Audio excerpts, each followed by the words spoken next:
Good morning, YouTube. Welcome to the Reptile Barn. Today, we have our first reveal of baby ball pythons for 2020.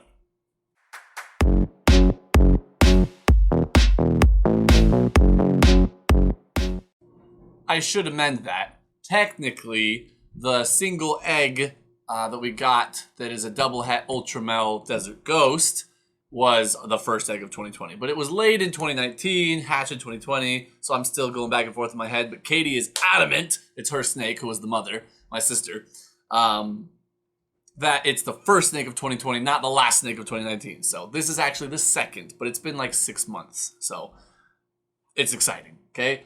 The pairing, I would show you the parents, except for the dad is actually breeding right now, and the mom is a het pied, so she looks like a normal. But the male is a Banana Enchi Pied, and the female was a het pied, okay, 100% het pied. So we got 5 eggs, 5 different combinations popped out. So very excited to show you guys what's going on in here.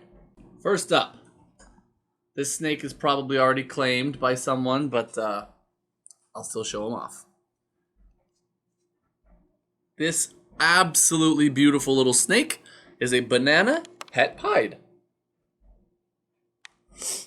I haven't checked for markers yet, but since the dad's pied, he's guaranteed. Oh, you know, with banana, though, it's not going to show up at all. So on some genes, if it's het for pied, you'll often see 2 kind of stripes up the back of the tail here of dark color, but obviously it's not showing up on a banana. That's okay. It is het pied, guaranteed, okay? So this is a very, very typical looking banana. One of the most stunning single gene animals ever to come into the ball python world, in my opinion. Look at the purple and the orange. It's almost like salmon pinks, yellows. Yeah, this is just a gorgeous little Banana Het Pied. Next up, we have what I believe to be a Banana Enchi Het Pied. Okay, so these were the only 2 that are not visual pieds, but they are guaranteed het for pied. Okay, so Banana Enchi Het Pied. I'm gonna pull the other one back out real quick just so I can show you why I believe this one is also Enchi on top of the banana. Okay, seeing them side by side makes it more obvious. See if I can get him to stretch out a little. I'm trying to be gentle with him. I don't want to scare him. So, 2 things pop out to me. 1, Enchi adds more kind of brassy colors, a little bit less of the oranges. It's more just the yellows and purples. Whereas this banana without Enchi, I actually like the colors better in this particular scenario. But as an adult, the Banana Enchi is going to stay looking really nice. Sometimes the bananas tend to lose some of their really nice purple and orange colors, and it depends on the banana.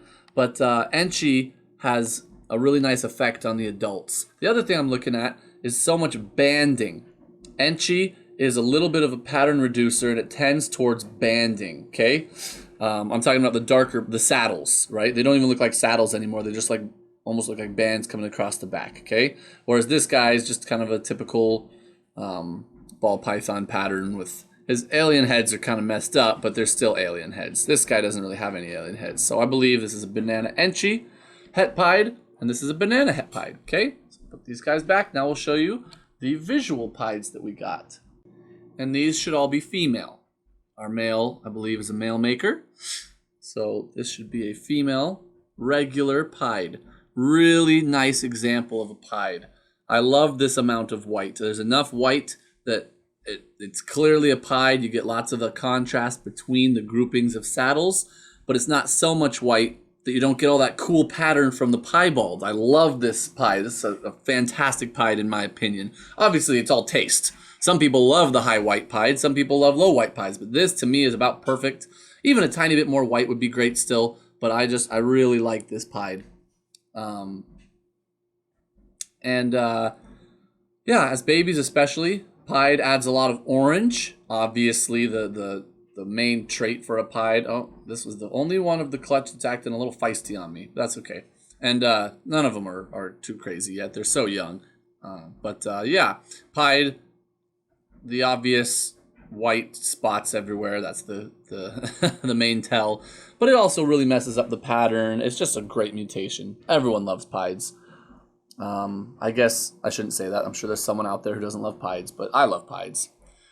By the way, any of you who are wondering, these are fresh babies right out of the egg. They have not shed yet. So this skin you see is really shiny. These aren't quite their true colors. To me, they actually look quite a bit better after they shed for the first time. So we will do an update video on these guys in 1 to 2 weeks after they've shed this skin.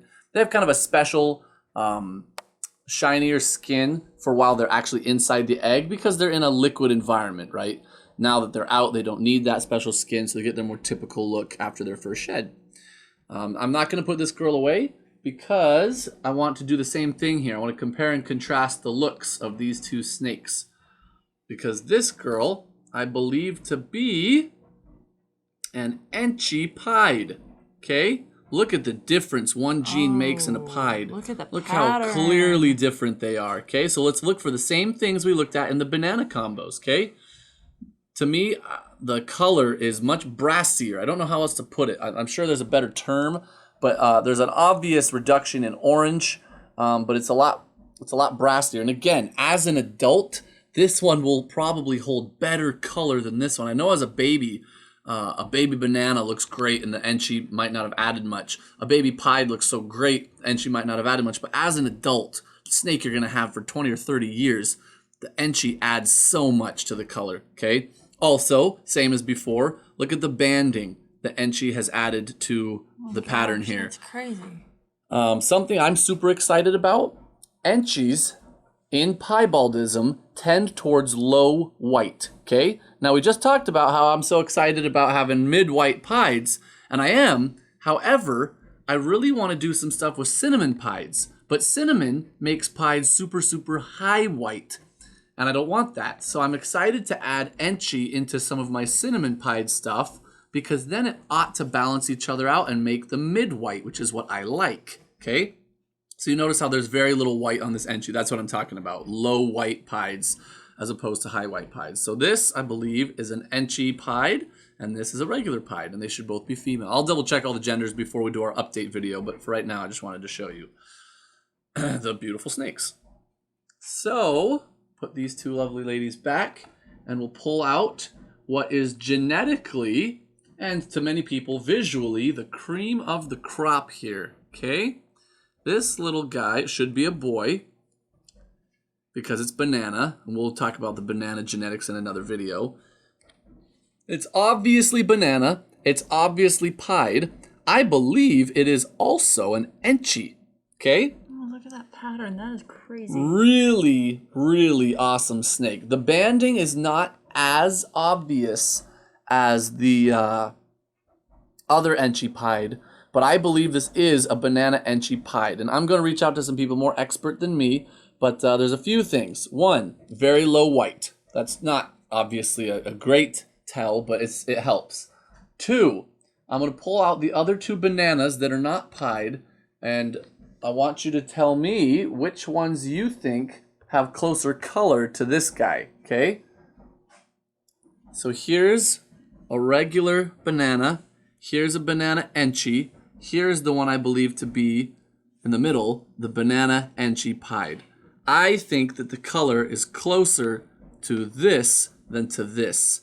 So while you can see that there's more orange in this guy than in this guy, I think that comes from the pied. I think that the pattern is showing me some Enchi signs, and I think that if there were no Enchi, there would be a lot more orange in this snake. Okay, now that's just my opinion. I'm gonna ask some people who've done a lot more with banana pieds than I have. This is my first clutch of banana pieds. Okay, so I'm not the resident expert here, but that is my belief, is that we've got a banana Enchi pied, and a banana right here. And these obviously both on the sides are het for pied.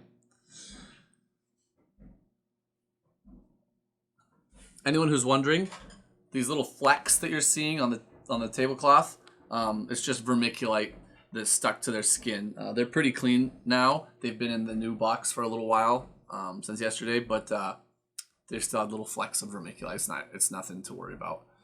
So I'm going to pull out all the snakes now from this clutch. See them all together, get that visual for you. They're being very nice. Sometimes, fresh out of the egg, they're terrified and they're just biting like crazy. But these guys are being... Now, you know, they might get a couple meals into them, get some strength up, and turn into little hooligans. But that's okay. One last thing to point out before we finish this video. These 4 snakes are chunky and thick, and this snake is skinny, okay? That is because this snake did not manage to absorb all of her yolk before she came out of the egg. So, believe it or not, this snake has a belly button. I don't know if you ever thought about that before. That little tiny thing is her belly button, okay? So, what happens is, snakes are hatching, right? They're running low on oxygen, really, because until they cut their eggshell, all of their oxygen in their blood is coming just osmosis. It leaks in through the eggshell, and it goes into the network of veins that are lining the eggshell. That goes into the bloodstream of the snake, right? And into their body and circulates, and they get their oxygen that way.